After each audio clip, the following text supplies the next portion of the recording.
चीन ने हाल ही में कुछ ऐसा किया है जिसने पूरी दुनिया की राजनीति में खलबली मचा दी है। तो चलिए समझते हैं कि आखिर ये पूरा मामला है क्या और इसके असली मायने क्या हैं। ये शब्द हैं अमेरिका के पूर्व राष्ट्रपति डोनाल्ड ट्रंप के, और ये उन्होंने चीन, रूस और नॉर्थ कोरिया के नेताओं के लिए कहे थे। जाहिर है ये कोई मामूली बयान नहीं था और इसने पूरी दुनिया का ध्यान अपनी ओर खींच लिया। तो सवाल ये उठता है कि आखिर हुआ क्या था, ऐसी कौन सी घटना थी जिसने इतने तीखे रिएक्शन को जन्म दिया। इसका जवाब छिपा है हाल ही में हुए एक बहुत बहुत बड़े इवेंट में। तो चलिए थोड़ा पीछे चलते हैं। तारीख थी 3 सितंबर 2025 और जगह थी बीजिंग का मशहूर थियानमेन स्क्वायर। यहां पर चीन ने अपनी मिलिट्री पावर का ऐसा प्रदर्शन किया जो शायद ही पहले कभी किसी ने देखा हो। कहने को तो ये परेड दूसरे विश्व युद्ध में जापान की हार की 80वीं सालगिरह का जश्न थी, जिसे विक्ट्री डे भी कहते हैं। लेकिन इस बार ये सिर्फ इतिहास को याद करना नहीं था, नहीं बिल्कुल नहीं। ये चीन की बढ़ती ताकत का पूरी दुनिया के लिए एक खुला ऐलान था। और इस परेड का स्केल जबरदस्त था। जरा सोचिए, 12,000 सैनिक पूरी तरह से हथियारों से लैस एक साथ एक ताल में तियानमेन स्क्वायर से गुजरे। ये सिर्फ एक नंबर नहीं है, ये चीन की ऑर्गेनाइज्ड मिलिट्री ताकत का एक जीता जागता सबूत था। लेकिन सैनिकों से भी ज्यादा ध्यान खींचा उन हथियारों ने जो वहां दिखाए गए। बात हो रही है न्यूक्लियर केपेबल हाइपरसोनिक मिसाइलों की, जिन्हें रोकना लगभग नामुमकिन माना जाता है। और तो और एआई से चलने वाले रोबोटिक टैंक भी थे। मतलब ये भविष्य की लड़ाई की एक सीधी सीधी झलक थी और मैसेज साफ था कि चीन टेक्नोलॉजी में किसी से पीछे नहीं है। और फिर इस पूरे शो के बीच राष्ट्रपति शी जिनपिंग ने अपने भाषण में जो कहा उसने सबको चौंका दिया। उन्होंने कहा कि चीन का उदय अजेय है और दुनिया को शांति या युद्ध में से एक को चुनना होगा। ये कोई डिप्लोमेटिक भाषा नहीं थी, ये एक सीधा, पावरफुल और थोड़ा आक्रामक मैसेज था जिसे पूरी दुनिया ने सुना। पर ये परेड और हथियार तो बस कहानी का एक हिस्सा थे। इस पूरे इवेंट का सबसे पावरफुल सिंबल कुछ और ही था। वो था 3 बड़े नेताओं का एक साथ एक मंच पर खड़ा होना।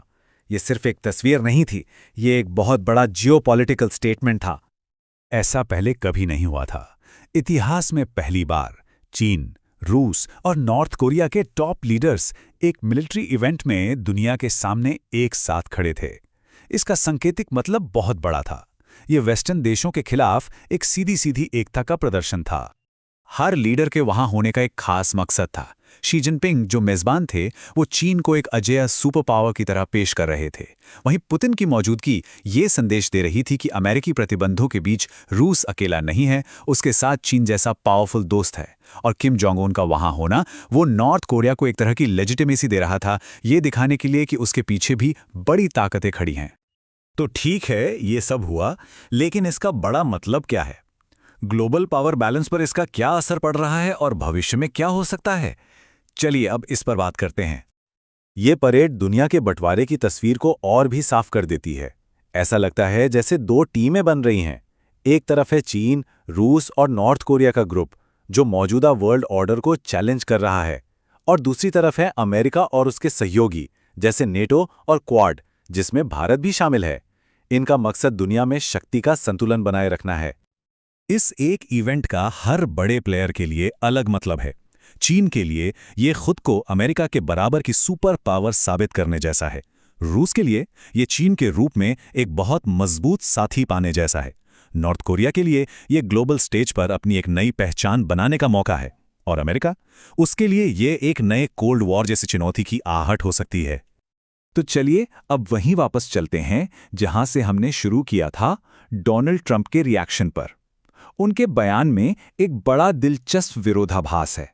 एक तरफ तो वो इसे अमेरिका के खिलाफ साजिश बता रहे हैं, लेकिन फिर फौरन ये भी कहते हैं कि उन्हें कोई चिंता नहीं है और अमेरिकी सेना दुनिया में सबसे मजबूत है।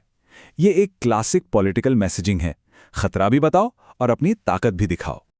तो आखिर में सबसे बड़ा सवाल यही बचता है, क्या हम एक नए कोल्ड वॉर की दहलीज पर खड़े हैं, या फिर ये कुछ बिल्कुल नया है जिसके नियम अभी लिखे जाने बाकी हैं? ये एक ऐसा सवाल है जो आने वाले वक्त में दुनिया की दिशा तय करेगा, और इसका जवाब तो खैर वक्त ही देगा।